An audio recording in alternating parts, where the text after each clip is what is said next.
इस किताब का नाम है गुनियतुत तालिबीन। ये किताब है। अहले सुन्नत का क्या अकीदा है, हमें तो बस वो देखना है। हम जिस गौस को मानते हैं उन्होंने क्या बताया है, हमें ये देखना है। हम जिस ख्वाजा को मानते हैं उस ख्वाजा ने क्या बताया है, हमें ये देखना है। हजरत अमीर मुआविया सहाबी रसूल, क्या नाम है, हजरत अमीर मुआविया। मेरे आका गौसे पाक ने ऐसी तकरीर लिख दी, कसम खुदा की दिल मुतमईन कर दिया।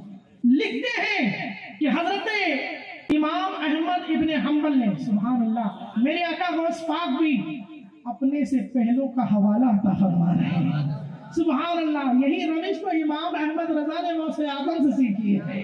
अपना नहीं बताना है, बुजुर्गों ने क्या कहा है वो बताना है। आपके सामने कोई कितनी पक पक पक पक करे, उससे कहे तो अपनी मत सुना, बुजुर्गों ने जो लिखा है वो बताना।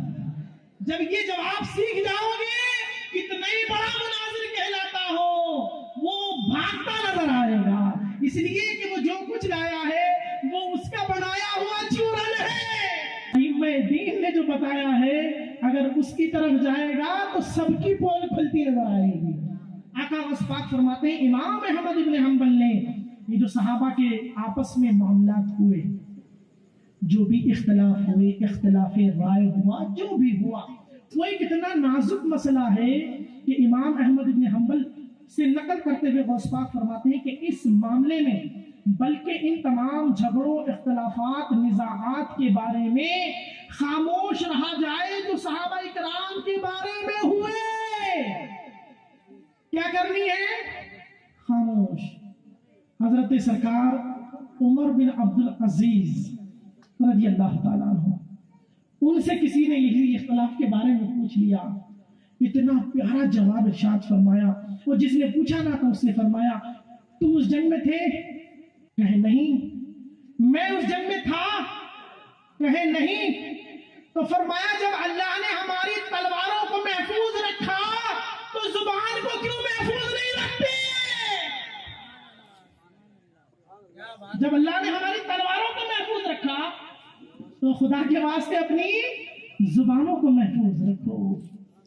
आका गौसे पाक आगे फरमाते हैं, अब कितनी प्यारी बात सुने, क्योंकि कयामत के दिन, गौस पाक फरमाते हैं, क्योंकि कयामत के दिन अल्लाह ताला उनके बाहमी इख्तलाफात को दूर कर देगा।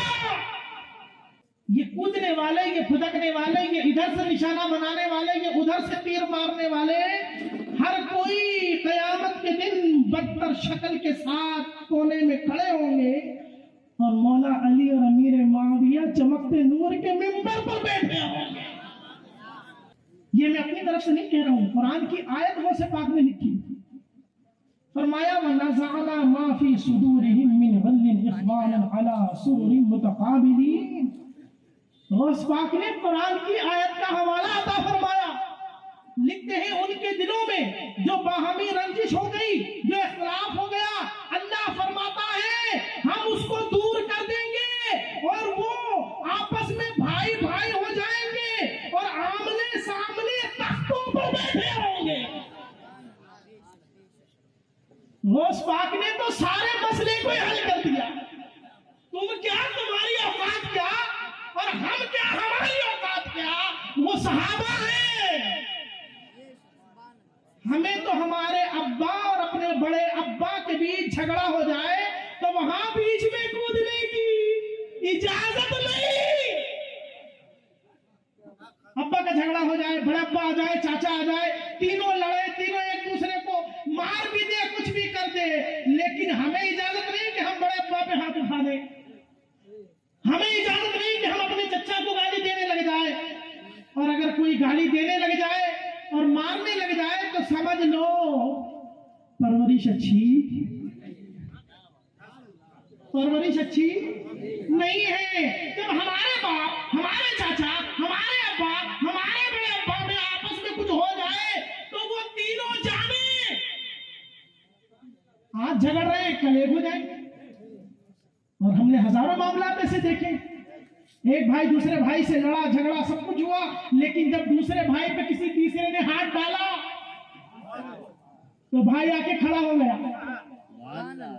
और यही मामला मौलाए कायनात के मामले में भी आया, यही बात मौलाए कायनात के मामले में भी पेश आई कि जब ये फिजा बनी कि अली और हजरत अमीर मुआविया हजरत सरकार मौलाए कायनात के दरमियान जब ये इख्तलाफात के माहौल बने, तो ईसाई बादशाह ने अमीर मुआविया को खत लिखा और कहा अगर तुम कहो तो मैं एक बड़ा सा लश्कर तुम्हारे लिए भेज दूं जो तुम्हारे साथ रहेगा, अली से लड़ेगा।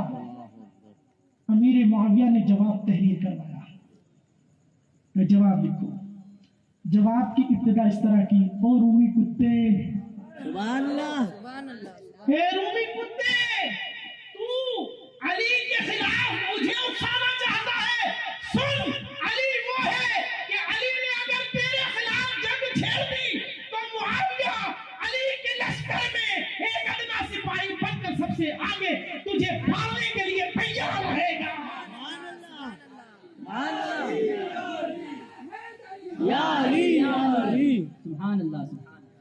ये हम किसी को टारगेट नहीं कर रहे हैं, ये तो हम अपने आकाओं की बात कर रहे हैं।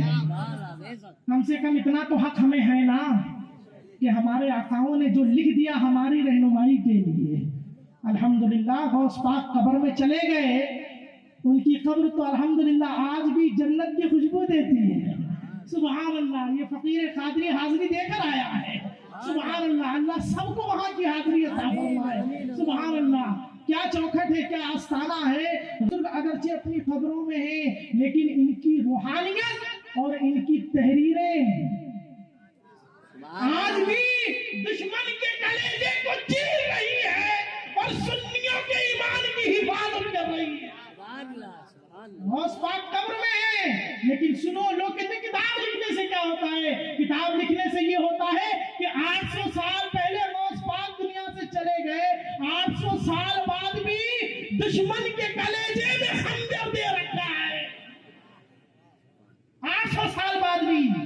यही वजह है कि कुछ लोग कहते हैं किताबों में क्या रखा है, तूने पी किताबों से, मैंने पी निगाहों से। अरे बेवकूफ, वो जिन बुजुर्गों ने कहा है ना, वो खुद किताबों के अंबार थे।